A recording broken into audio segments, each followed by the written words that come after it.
This is our inaugural patient-researcher dialogue series, where we invite patients to actually give comments and feedback on the certain proposed clinical studies.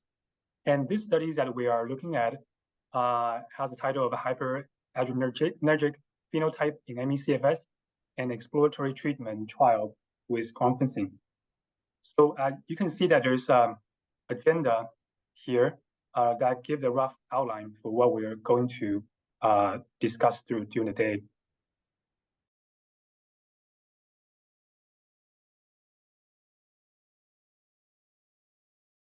So as a brief introductions, our two researchers who are also co-principal investigator on this proposed studies are Dr. Bigioni and Dr. Okamoto. They're both from Vanderbilt University Medical Centers. And I'm a new Chief Scientific Officer for Solve ME/CFS. Pleasure to be here and having this privilege to coordinate this conversation between patients and researchers. So with the next slide, I would invite our researchers to actually give a quick presentation on their proposed study. So Dr. Bigioni and Dr. Okamoto, please take the floor. Okay, thanks so much, Timothy, to putting this together. And I really appreciate the input of the patients in the room. It's very important to us to get a sense of how they perceive this study. I must say that I direct the autonomic dysfunction clinic at Vanderbilt. It's one of the few centers in the nation deals with autonomic problems. And so we deal with a large variety of autonomic conditions.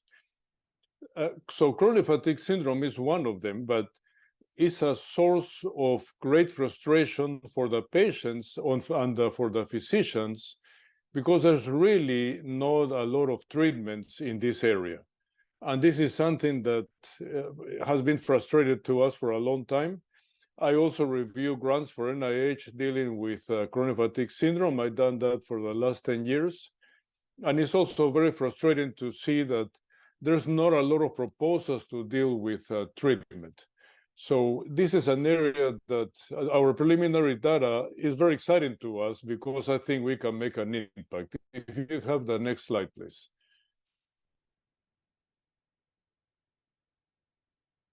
So it's been known for a while that the previous one, a percentage of patients with chronic fatigue syndrome have what we call a hyperadrenergic phenotype. So it's like your adrenaline rush all the time, and of course that will wipe you out. And patients that have this phenotype have more severe disease and lower quality of life. So I think that's an important subset of patients to treat. And we're not the first one to suggest this, because there has been treatment in a few trials, a couple of trials with a drug called clonidine. Clonidine, as well as Guanfacine, that we're going to talk in a minute, act on the brain to tone down the adrenaline system. And if that is the primary problem, you should improve. But a couple of studies out there in adolescents failed to show improvement. And I would argue that there's two reasons why that might be the case. One is that the wrong patients were enrolled. And what I mean by that, this hyperenergic problem is not seen in every single patient with chronic fatigue syndrome, only a subset. And it is likely that the patients that do not have it will get worse with clonidine, because after all, clonidine will lower blood pressure, will make you sleepy. So you're telling me that a drug that lowers blood pressure and makes you sleepy is going to be good for fatigue?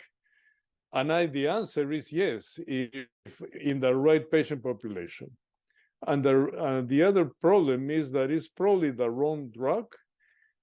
We've used clonidine extensively, and in patients with high adrenaline tone because of hypertension, we stay away from it because it's short-acting.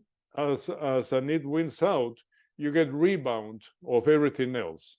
So you get this yo-yo effect, and at the end, you're not any better. Next slide, please.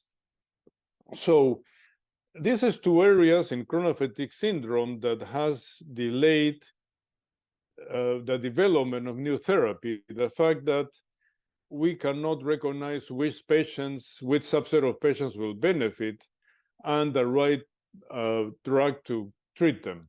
So we've identified what we call a biomarker, a clinical response that will predict which patients have this hyperadrenergic phenotype. And we're able to measure sympathetic traffic directly by, you cannot see it clearly, but there's a recording electrode that we insert in the nerve on the leg, and we can record sympathetic nerve traffic. So these waves you see here is your brain sending the signal to the blood vessels to constrict. And indeed, when we do what we call a Valsalva maneuver, which is the blue graph down the picture of the leg, when we do, that's blowing against pressure. And that will make blood pressure drop transiently, which you can see here, the transient drop in blood pressure. And as a way to compensate for that, there's an increase in sympathetic nerve traffic, which you can see here. And that will restore blood pressure. Well, in the patients with chronic fatigue syndrome with hyperadrenergic phenotype, that response is magnified. So on the lower left hand graph, you see the increase in blood pressure, the red meaning the patients that are hyperadrenergic, and you can see how there's this dramatic increase in blood pressure different from the other patients. So we can use this as a biomarker to identify patients that have this hyperadrenergic phenotype. And indeed, in clinic, we have been treating patients with this drug called Guanfacine, which again acts on the brain to tone down the adrenaline system. And this time, the patients that had this biomarker are shown in green, and the patients that did not meet that criteria are shown in red. So on the left-hand graph, you can see a score of fatigue. It quantifies how much fatigue the patients felt. And on the red, you can see the red patients before and after treatment with Guanfacine. It was all over the place. Some improved, some got worse. Nothing systemic, nothing really that was consistent. On the green, you see patients before and patients after treatment. And we're so excited about this result because every single one of the patients that meet the criteria improved. And some patients had a score of 50, which is the average of the US population. So I don't want to say the word cure because we're far from that. But, we're very excited about this. So this is, on the left are the absolute values, and on the right, the difference before and after treatment. And as you can see, every single patient that meet criteria improved. Now, I should mention that a couple of the patients that did not meet criteria still improved some. Those are the red dots showing a drop in the fatigue score. And I will come back on that later. Actually, it's on the Timothy, it's on the left graph. There you go, those two, yes. I will come back to that later. And the other reason that we're excited, as you know very well, one of the problems with chronic fatigue is the inability to exercise, because you exercise and you feel worse, which is called a post-exercise malaise, PME. And again, the patients that meet the criteria and receive the Guanfacine, all of them improve the severity and the frequency of symptoms of post-exercise malaise. So this will not help every single patient. I wish it would, but we can identify which patients is it more likely to help. It's what we call a clinical biomarker. Next slide, please.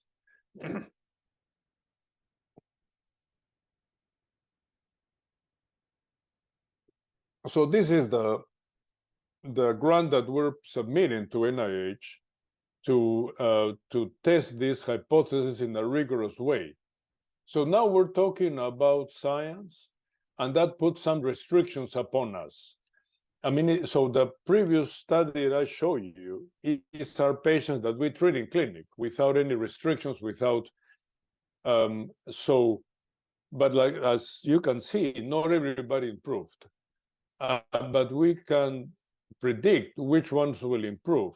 So we're using that to study only the patients that will likely improve. I know that is very frustrating to patients because they look at the exclusion criteria and you're saying, well, this could be me, right? And that is not fair. Well, remind you that we call it research because we don't know if it's going to work or not. If we knew, there was no reason to do the research. So it is possible that some patients will get worse.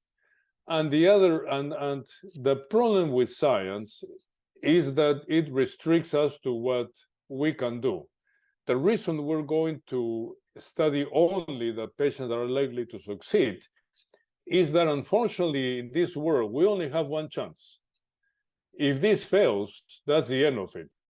So we need to, I don't want to say hedge our bets, we need to do everything we can to make sure it will succeed, because once we prove that point, then we can extend the treatment to as many patients as we think are likely to be helped. Next slide, please.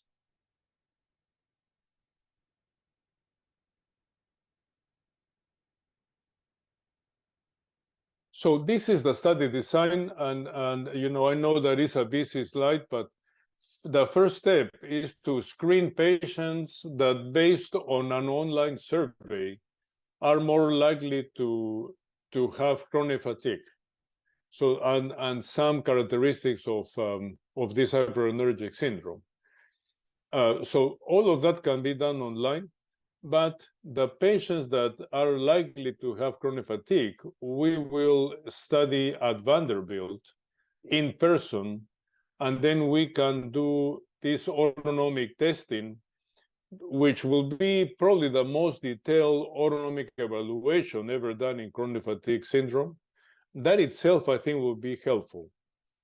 And if they meet criteria of this hyperadrenergic syndrome, then we will enroll in the actual study. That bicycle icon there means that as part of the evaluation, we'll do a submaximal exercise ergometry bicycle to elicit post-exercise malaise and to see how much we can improve it with treatment. So I know it's a lot of to ask for patients, and I appreciate that. So once we find out which patients are more likely to succeed, then they will be randomized to placebo or to active treatment and a low dose. We always start with a low dose to avoid side effects. And 2 weeks later, we increase the dose of the Guanfacine or the placebo. We will not know what drug the patient is taking, and the patient will not know. At the end of those 2 weeks, we'll repeat all the evaluations, and then we can determine whether the drug was effective in improving fatigue and was effective in improving the post-exercise malaise. So, 2 things here. I want to make clear that even though we're really selecting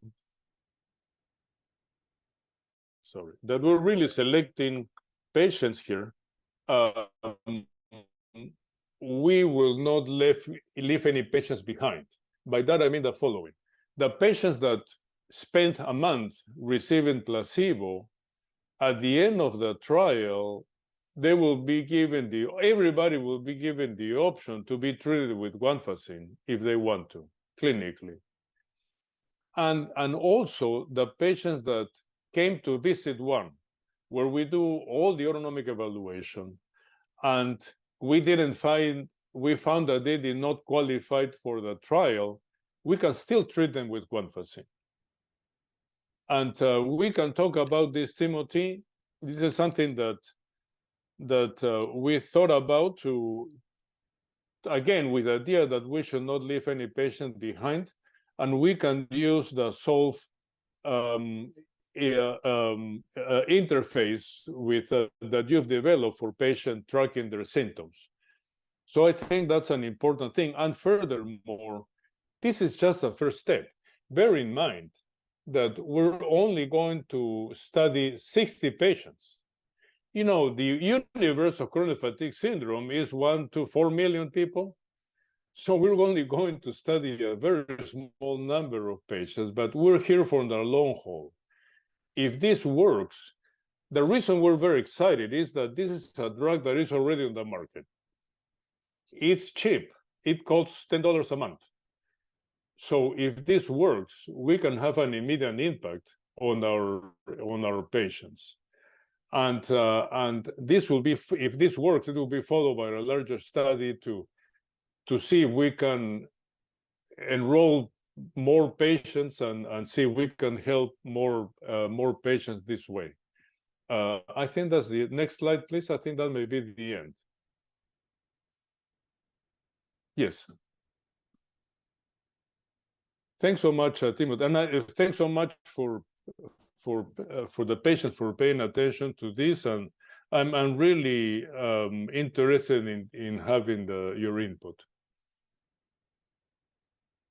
Yeah, thank you very much, Talo, for going through the concept of the experimental design.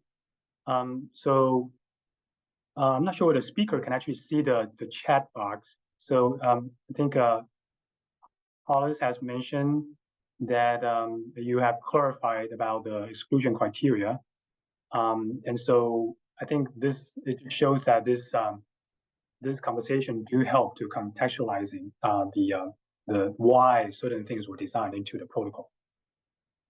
So we will have a reserved Q&A and also feedback session. But before then, I also want to quickly go through an overview for the questionnaire responses that you all have helped to answer. So the questionnaire was sent out through our Solve Together contact list, and so almost all of you were previously registered on You Plus Me and also the new Solve Together, and our lived experience task force also received an invitation.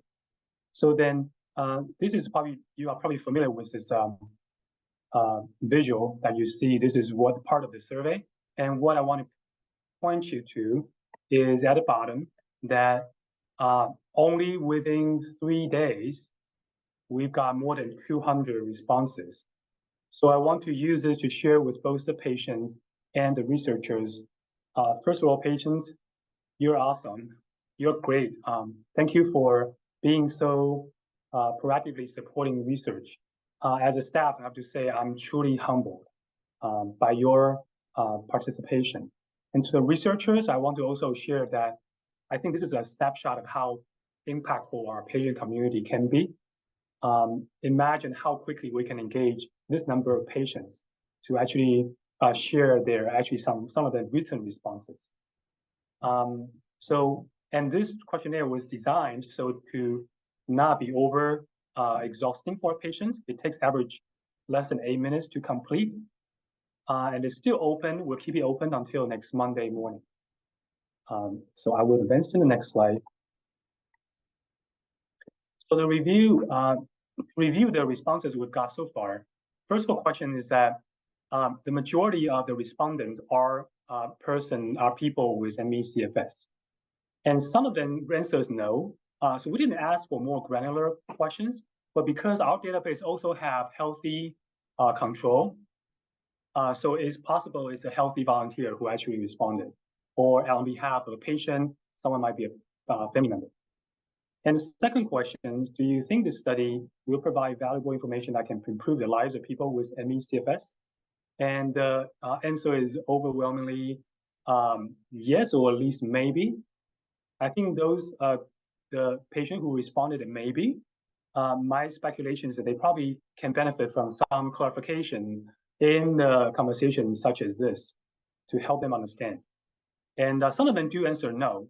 And this is information we can see whether they leave any written narratives. So we can understand why they don't think it's going to be valuable. Question 3, do you believe the study is designed ethically? For example, is the energy patient use expend to participate justified by the potential for scientific discovery? Do you think the clinical equipoise exists in the proposed study design? Again, here, majority of the patients believe that it's ethically designed. And there's also a significant population that think it's maybe. So hopefully this conversation during the Q&A or the feedback component of this conversation, we can actually explore that a little bit further. Some of them say no. The fourth question, do you feel that the proposed study outcomes being measured matter to patients? So this is overwhelmingly yes. And a little bit, a small part of the population responded maybe. The fifth question, do you have any feedback or questions about how the study is designed? So we have 129 responses. I mean, 129 patients who actually were generous enough to leave written responses or having the energy to actually respond.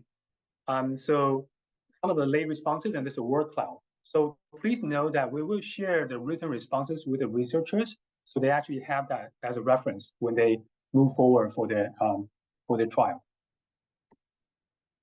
The sixth questions, do you have any suggestions on how to find and recruit participants for these studies? So we got 142 responses.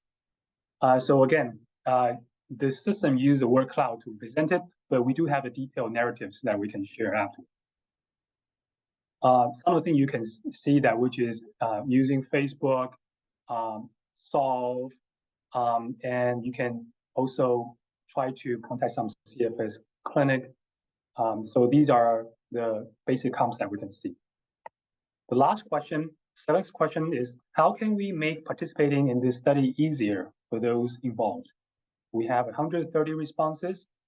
I think some of the key concepts you can see is to travel, to provide travel help, and to understand sometimes maybe being brain fog, and try to care for remote patients, etc.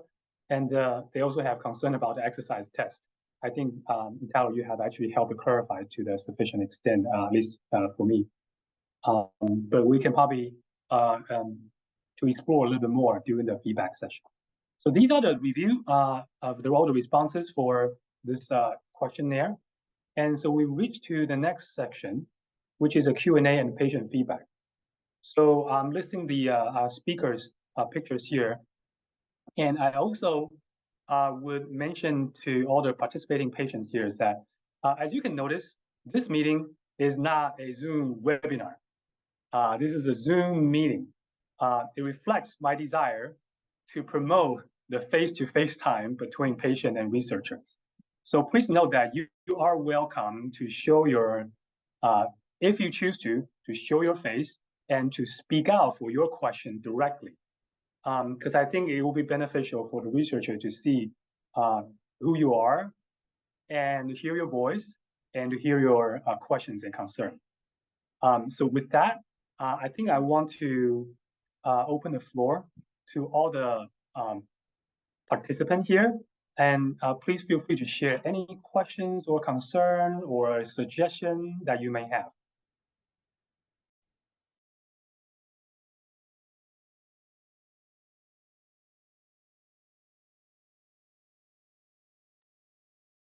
Yes, please, Holly. You can unmute yourself. Hi, I'm Hollis. I'm in Anchorage, Alaska. I guess I have a couple of questions and points, but I guess for me personally, I'm would love some clarification on the exercise test component of this study. Am I correct in that you're planning to induce PEM as a part of the study? Or can you go back to that component to clarify that for me?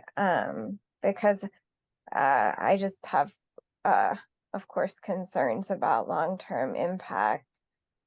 Should PEM be kind of something that you're specifically trying to, or exacerbating event, that there might be irreparable setbacks for patients. So Yes. that's my first question. Right. Well, thanks so much. And I noticed that you already made a comment on the chat, and I appreciate that very much. Yeah, so it is right. So obviously, we don't want to harm any patient. I mean, obviously, they're far from it. We do think post-exercise malaise is such an important component of chronic fatigue, as you know, that we thought it would be important to include it as part of our what we call outcomes, as part of to determine whether the Guanfacine will improve that or not. And like you mentioned in your chat, that restricts us on who we can enroll. We know that after exercise, you feel wiped out. And that is why after the initial exercise, we allow for 2 weeks to recover. And it's a submaximal exercise. It's not to exhaustion. It's just a submaximal.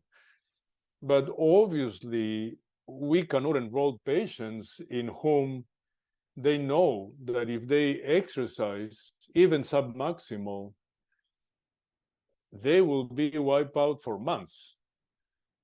That is what I meant, that whenever we do research, there's also trade-offs and there's a lot of restrictions that we impose on ourselves. And that unfortunately, we're not able to include in these studies the patients that are more severely affected.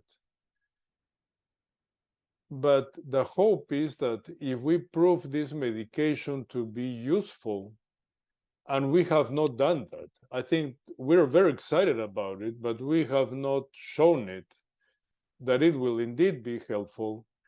You know, once that is proven, there's no reason why this medication cannot be applied to any patient. Well, to any patient that we believe will be helped, because like I mentioned, I mean, there are some patients that are very unlikely to be helped. But the reason we want to do this extended autonomic evaluation is right now we have this biomarker that is very strict. You know, only those patients that increase their blood pressure 15 minutes of mercury with Valsalva are the only ones that we are confident will improve. It doesn't mean that those are the only patients that will improve.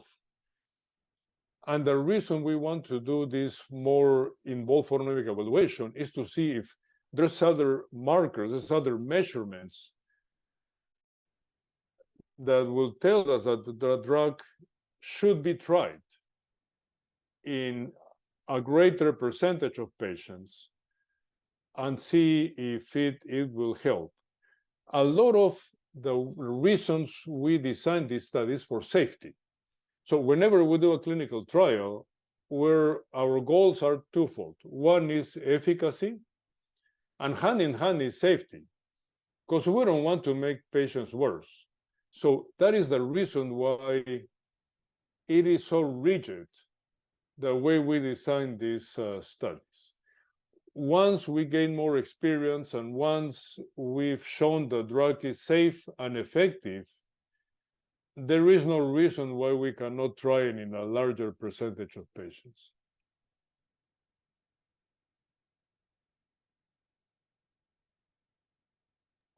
Can I just follow up really briefly and just Please, say, I please, think of course. sometimes, so I've become severe with ME following a series of successive crashes. So I think my concern is less like it's more the patient who doesn't know that this crash will be a crash that they don't fully recover from the exercise trial, then it is a concern. I really do understand the parameters, and that's really helpful.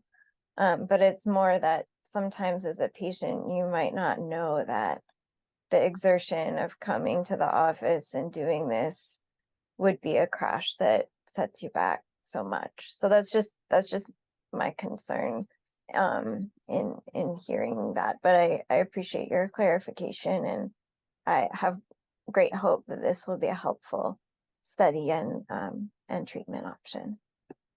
Well, thanks so much. I really appreciate your words, and I completely understand.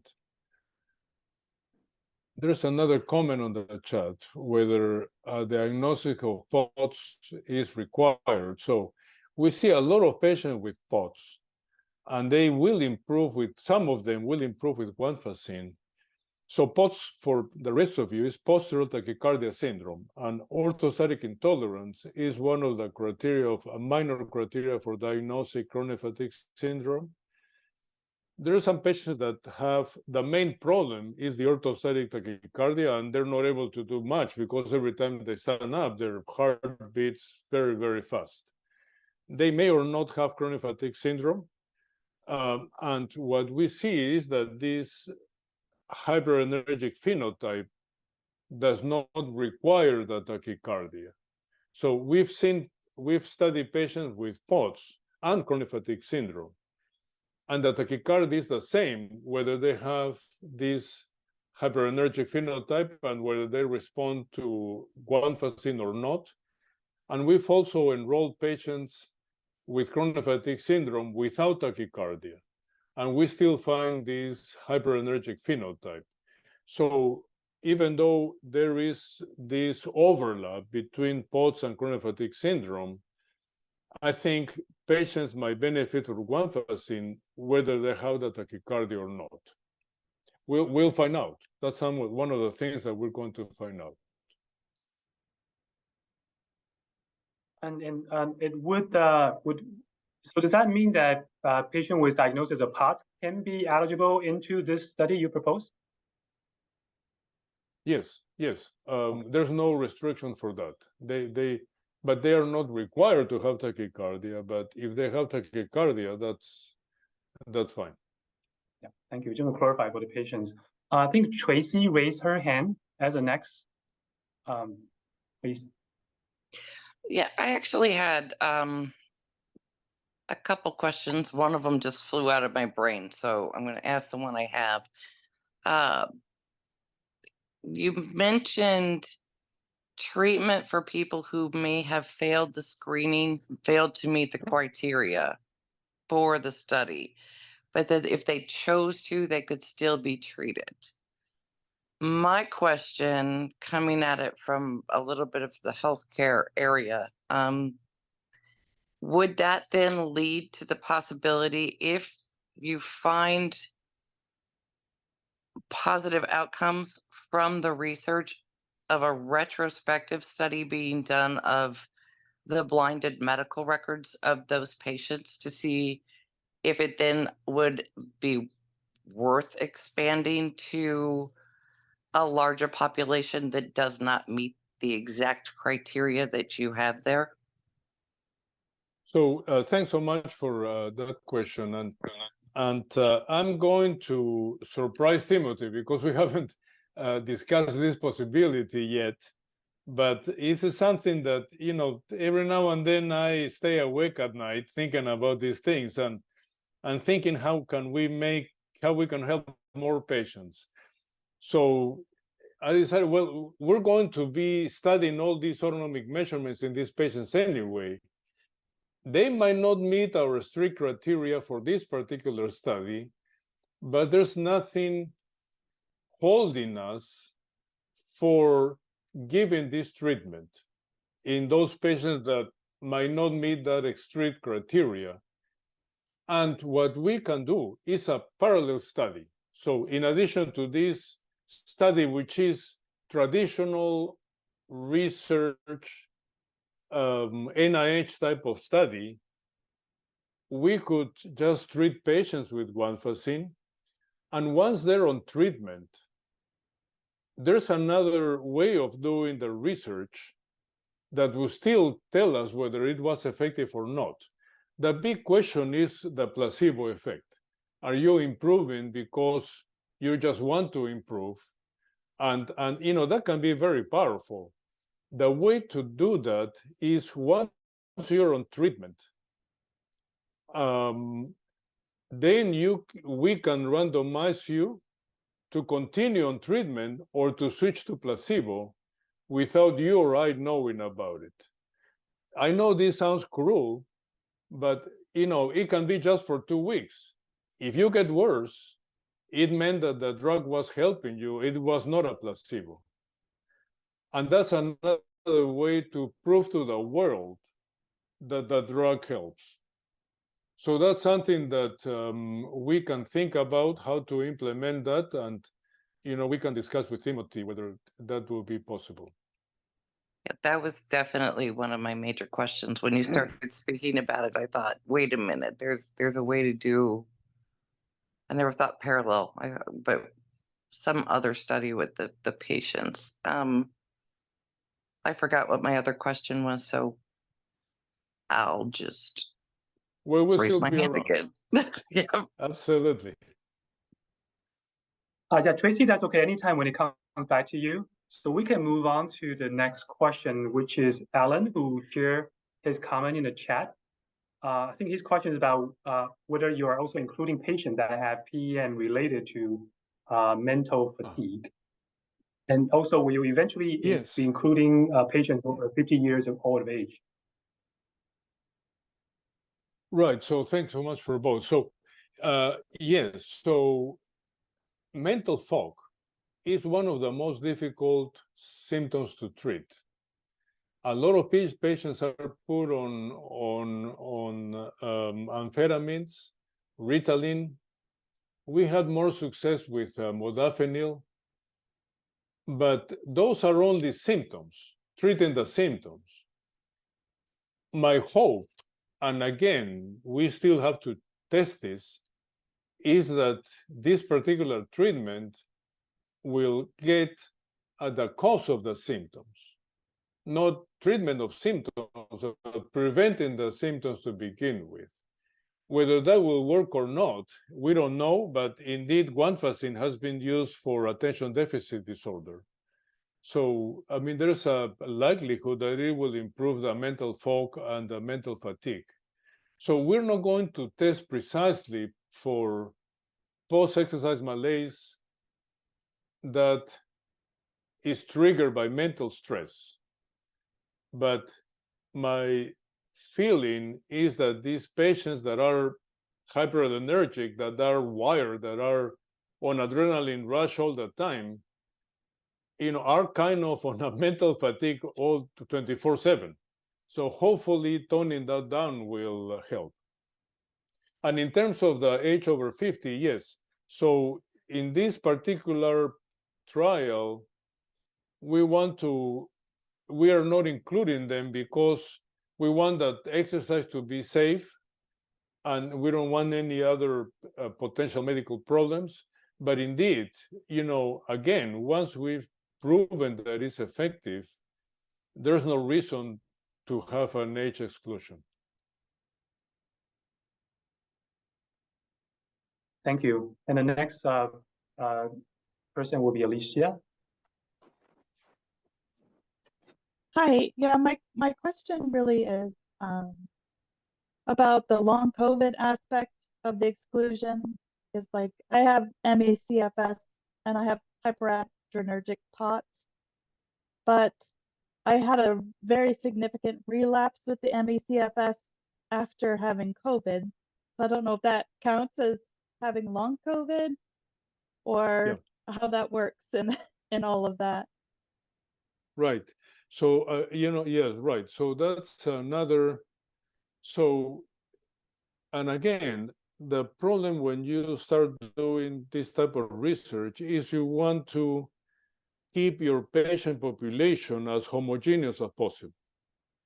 And the reason being that we've seen what happens if you just enroll everybody. Some get better, some get worse. You take an average, and you decide this doesn't work. So we're hoping that we may even do a separate study just for long COVID. We haven't decided that. Mhm. It is a big problem, no doubt about it. And as a SOLVE representative, just want to mention the SOLVE Together platform are also open for long COVID patients to register. Right. No, this is an amazing resource, and I cannot tell you how grateful I am that you're able to make this happen. Thank you. I wonder, Tracy, do you think about your remaining questions? No, and I put out on the chat a comment Okay. that was triggered from what was being discussed right then. This study just fascinates me, quite honestly. I see a lot of parallels to other medications for other problems, and how the phenotype is playing such a role in those things. So I'm really excited to see how this turns out. I'm not qualified, but this is good.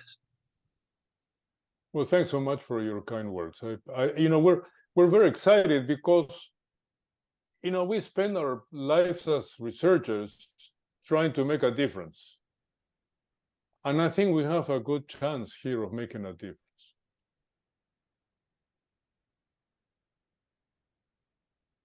I would have to agree with that. Thank you. That's great. As facilitator, I just want to make sure whether we have any other ongoing any question from the audience here. If not, I do have one because the travel health was mentioned in the comments. So for the component where the study team will need to take the patient to the clinic, does that mean you will limit your recruitment only to patients who are close by at the VUMC site? Yes, thanks so much. Yeah, that reminds me of the big concern about travel. And of course, traveling is a big deal. I mean, it's like some maximal exercise, right? For those of us that have been lately through an airport, we know that that's enough of a stress.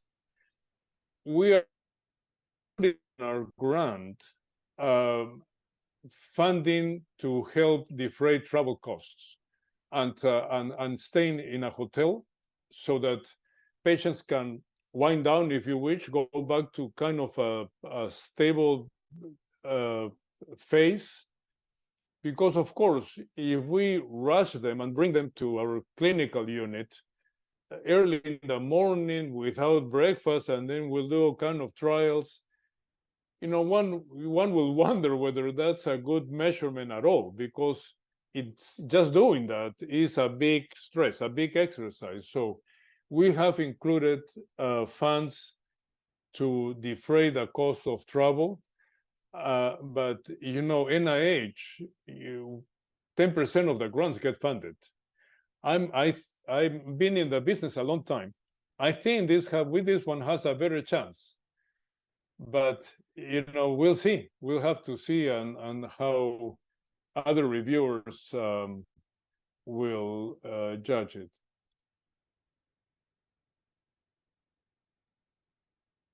Thank you. I think it was brought to, since we talk about this topic, I just want to remind all the participating patients that this study is still being developed.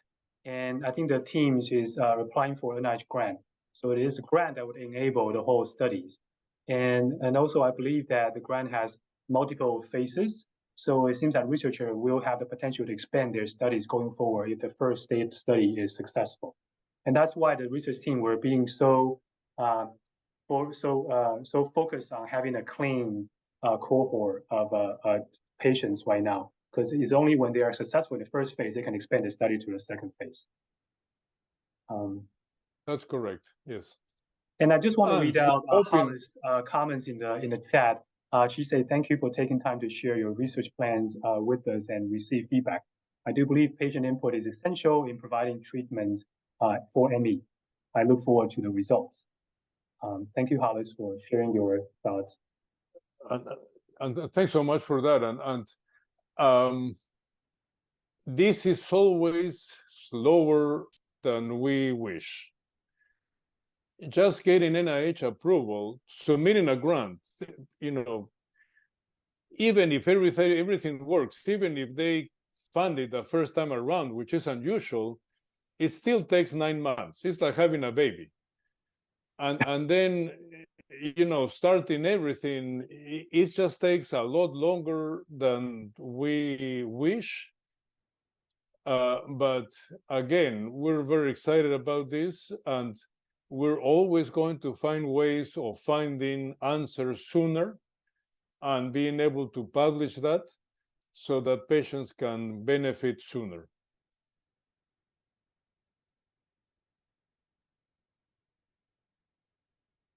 Okay, thank you very much.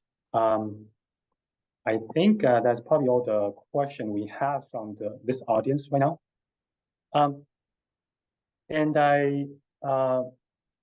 And I can also ask questions based on my previous experience at NIH.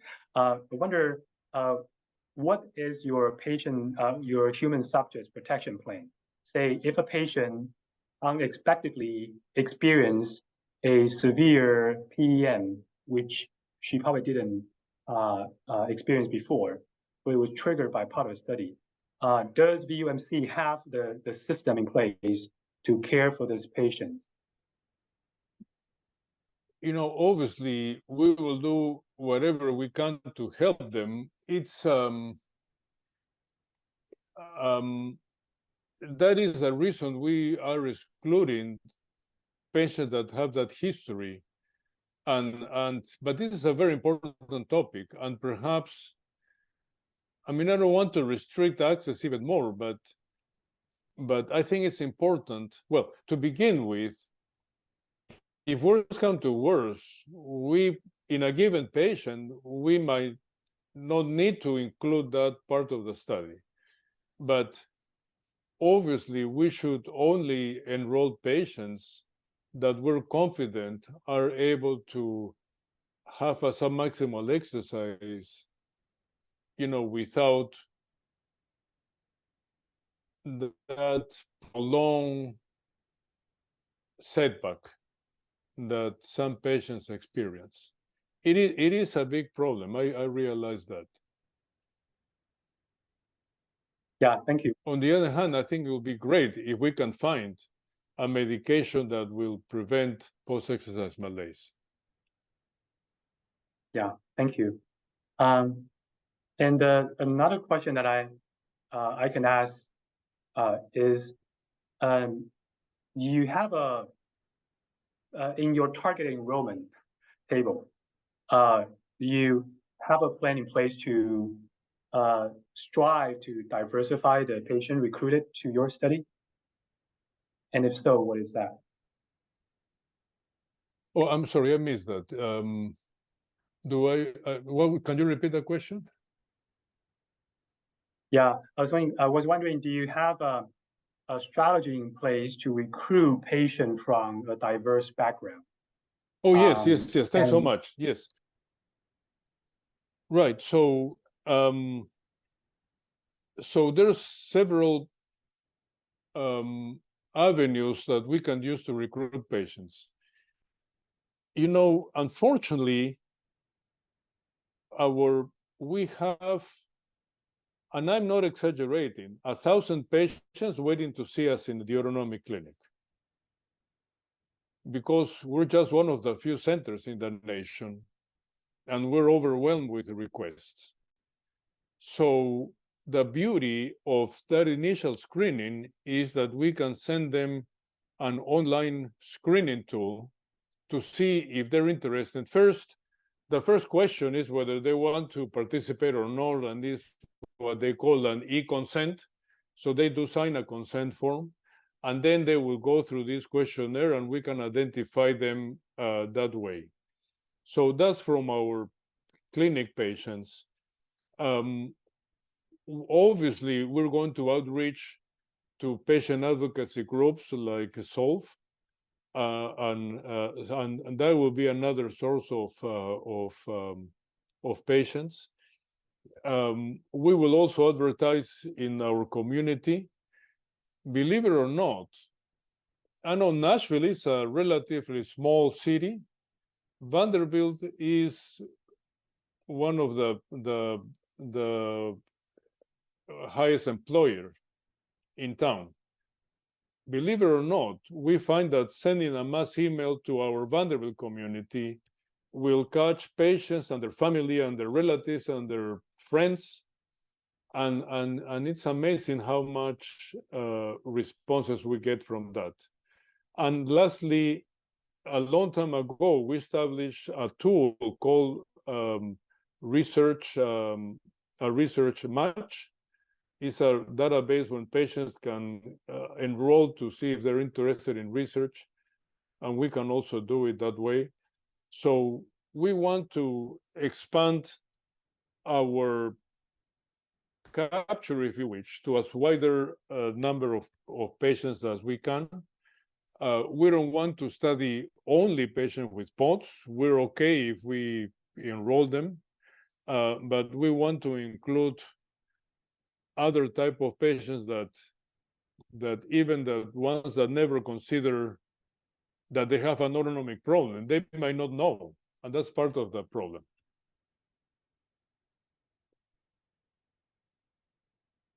Thank you very much. We're approaching the hour. If no more questions from the audience, I will try to wrap up. And one thing before I do that, one thing I want to mention is that many of our patients are the patients who have put in their data in our Solve Together database. And that database, the beauty of that is patients have putting the granular level of information about their symptoms.